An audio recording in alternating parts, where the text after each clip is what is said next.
down here we have four giants, right, holding a very strong cloth.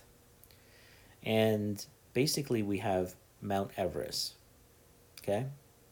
Now you have to understand that Mount Everest is now kind of spreading the weight of Mount Everest over its base. So the pressure that is evenly distributed at the base of Mount Everest. Basically, that's a concept of a snowshoe. But if you ever walked on the snow with stilts, you go right through the snow. So we take Mount Everest and we roll it up into a ball.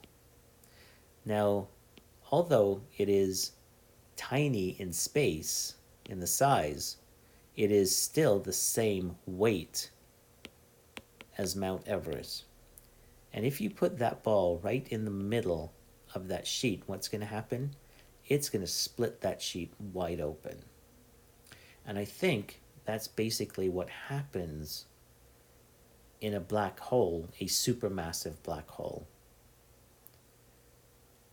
Right where the gravity, and it is actually dead center of this particular object, that point is so great that it actually splits time and space.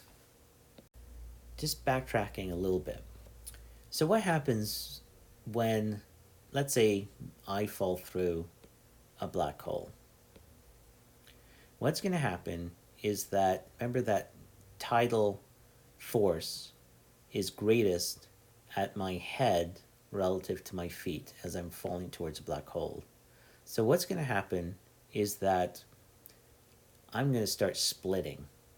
First at the hips, then the knees, then the toes, and basically I'm going to split until I get to the level of atoms. Okay?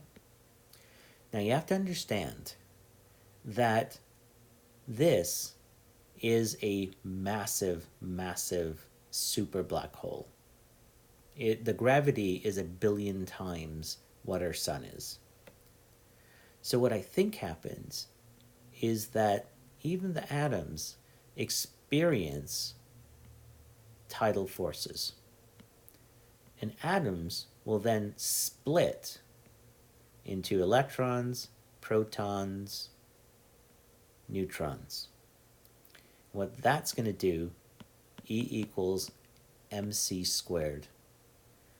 What that's going to do is to release massive amounts of energy, massive amounts of light, massive amounts of radiation, massive amounts of heat.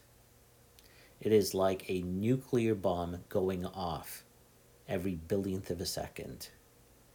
It is a massive amount of energy.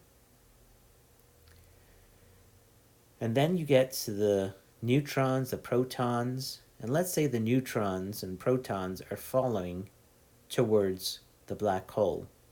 And then they get split even further. And then they get split, whatever that is, we don't know yet, because we don't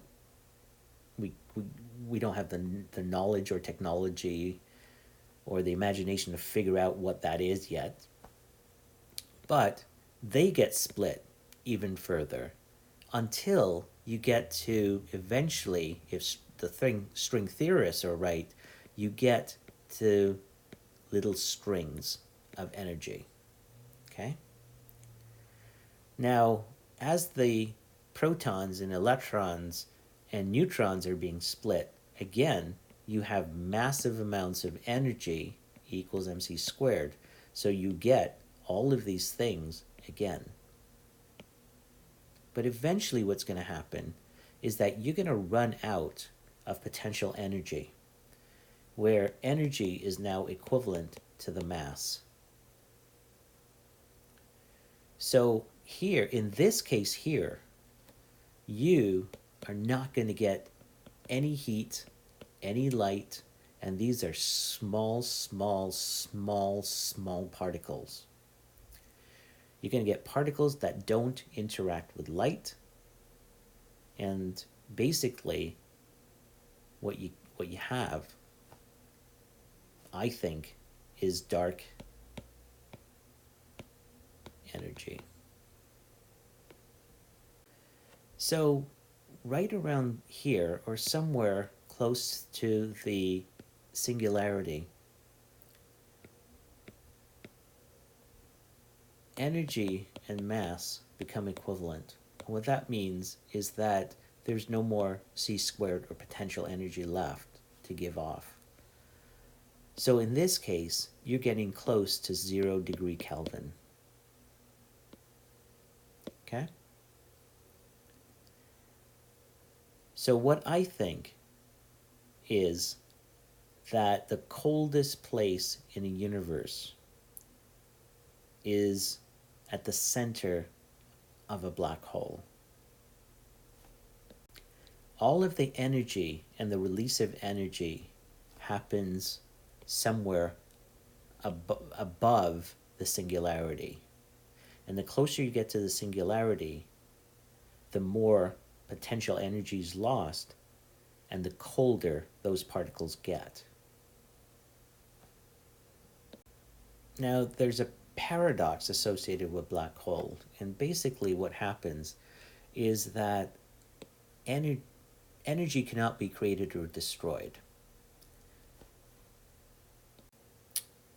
Scientists call this losing information. So information cannot be lost. And what happens is that people like Hawking, for example, Stephen Hawking, believe that eventually a black hole will actually lose energy from the event horizon until after billions and trillions of years, it would actually disappear. And there's a bit of paradox there, because if you can't lose this information, where does all of that energy matter go to? Now, if there's a split in time and space, what could happen is that all of that dark energy could be poured out into another dimension of time and space. This is not a new thought. There's something called a white hole. And basically what that says is that at some particular point in time, these white holes, they just spew out light and energy. But in my speculation, they don't spew out light. They do spew out energy, but the energy is in the form of dark energy. Okay? So you can imagine when this split first occurs, there is just tons and tons and tons of dark energy being spewed out of this tiny, tiny, tiny singularity.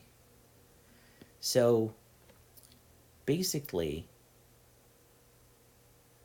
there's a theory called inflation, where the universe goes from a tiny, tiny singularity into a size of the basketball within a matter of a billionth of a second.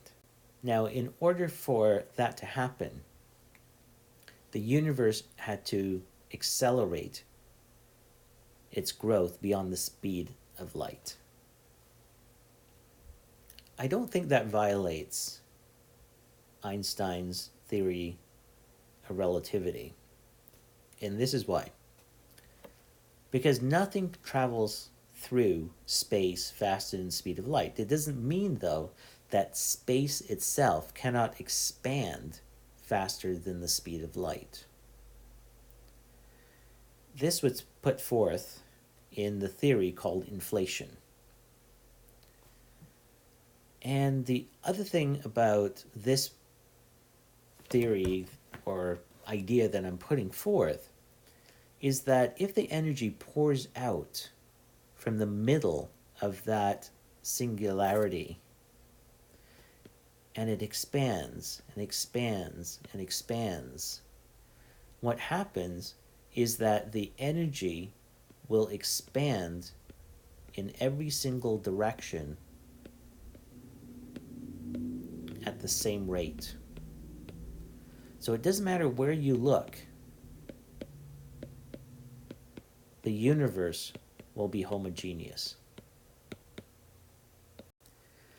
So the reason I call this time slot from 0 to 1 second the age of heat and radiation, you could imagine that the energy that's being poured out, it is just into such a small place. It's like blowing up a very, very tiny water balloon with a massive hose. And you can imagine that the heat that is generating. And because you have such a tiny compressed space, what's happening is that all of the energy is interacting with each other and instantaneously bonding together, right? So in a matter of seconds or milliseconds, you're turning hydrogen into helium and so on up the periodic table. Now, in order to turn hydrogen into helium, it takes billions of degrees of heat. And basically, what's happening here is that matter is instantaneously forming from dark energy, which turns into dark matter, which turns into matter extremely quickly. So from 1 second to, let's say, 1 billion years, the universe was relatively small and very, very dense. So basically what you have, remember I said that you have dark energy being poured out through a singularity, right? But now the universe is it's bigger. It's relatively small to what it is today, but it's still bigger than what it was. But it's still very dense. And what's happening is that these strings are close enough together that any heat, radiation, light, they can capture the energy from that and start bonding to each other. So in this time frame, you go very quickly to dark energy, into dark matter, and into solid matter. So that's why I call this the age of matter. So you can imagine that we have a universe. In that universe, it is highly populated with very dense material. Okay? And this dense material has a lot of gravity associated with it. So the universe is still expanding because you still have that energy being poured into it right in the middle. So it's expanding, but the matter that's forming here is holding the universe back from expanding as fast as it is today.